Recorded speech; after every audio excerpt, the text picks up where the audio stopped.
सुंदर अशी थंडी चालू झाली आणि बाजारात लाल गावरान गाजरं आलेली आहेत आणि गाजरं म्हणलं की गाजराचा हलवा तर होणारच ना. थंडीमध्ये तर 4 ते 5 वेळेस गाजराचा हलवा होतो म्हणजे होतोच नक्की. तर श्रावीज किचन अँड व्लॉग्समध्ये तुमचं सर्वांचं खूप स्वागत आहे. आपण आज गाजराचा हलवा बनवणार आहोत, एकदम दाणेदार. आणि याच्यामध्ये खवा लागणार नाही, तुम्हाला काहीही लागणार नाही एक्स्ट्राचं सामान. फक्त 1 किलो गाजर, साधारणतः 4 मोठी गाजरं मी इथे बारीक धुवून आणि खिसून घेतलेली आहेत. डायरेक्टली चला प्रोसेसला स्टार्ट करूया. तर ना इथे छानपैकी सॉसपॅनमध्ये किंवा कढईमध्ये तुम्ही थोडंसं तूप टाकून घ्यायचं आणि किसलेली गाजरं त्याच्यात टाकून घ्यायची. त्याला छान मस्त फिरवत राहायचे. कमी गॅसवर गाजरं थोडीशी भाजायची आहेत.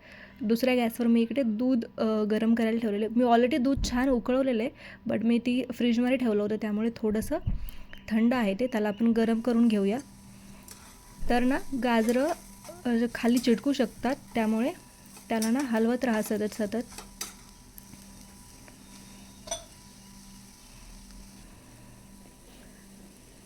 तर ना यामध्ये आपण मावा नाही घालणार आहोत, फक्त दूध आणि छान आटवलेलं दूध आहे, त्यावर भरपूर साय टाकणार आहोत. तर हा हलवा एकदम माव्याच्या हलव्यापेक्षा सुंदर आणि छान लागणार आहे.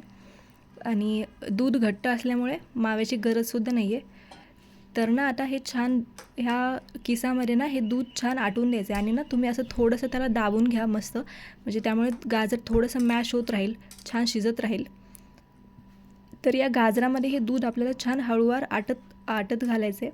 तर ना 1 किलो गाजराला जवळपास अर्धा लिटर दूध मी घातलेलं आहे. तुम्ही तुमच्या आवडीनुसार घालू शकता, पण अर्धा litre is more than enough. छान झाकून त्याला शिजवून घ्यायचे. मध्ये मध्ये कंटिन्युअसली स्टर करत राहायचे, जेणेकरून ते खाली लागणार नाही.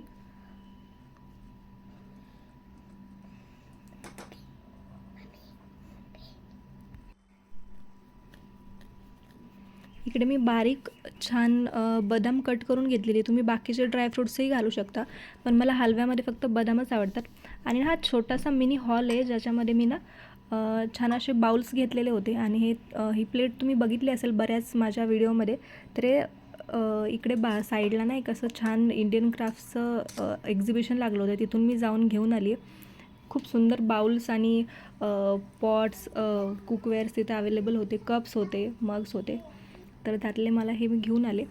तर ना मी इलायची टाकली याच्यामध्ये. त्यानंतर आपण 1 कप साखर टाकली आहे. तुम्ही तुमच्या आवडीनुसार साखर टाकू शकता, बट प्रमाणानुसार एवढी साखर भरपूर होते.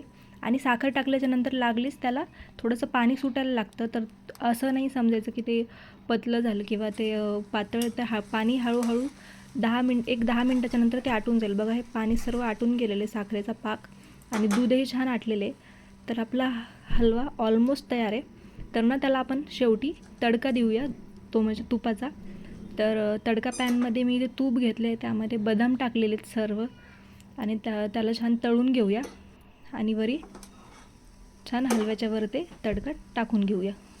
तर अशी ही आपली साधी, सोपी, सिंपल आणि कमीत कमी सामानात होणारी, घरच्या सामानात अगदी मोजक्याच दूध, गाजराचा किस आणि साखर, इलायची, बस इतकं जरी टाकलं तरी, ड्रायफ्रूट असले नसले तुमच्या इच्छेनुसार टाकू शकता.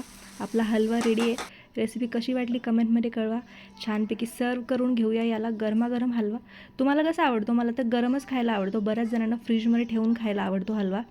तर अशाच रेसिपीज आणि व्लॉग्ससाठी माझ्या चॅनलला सबस्क्राईब करा, नोटिफिकेशनची बेल दाबा आणि असंच सर्व व्हिडिओ पाहत राहा. Thanks for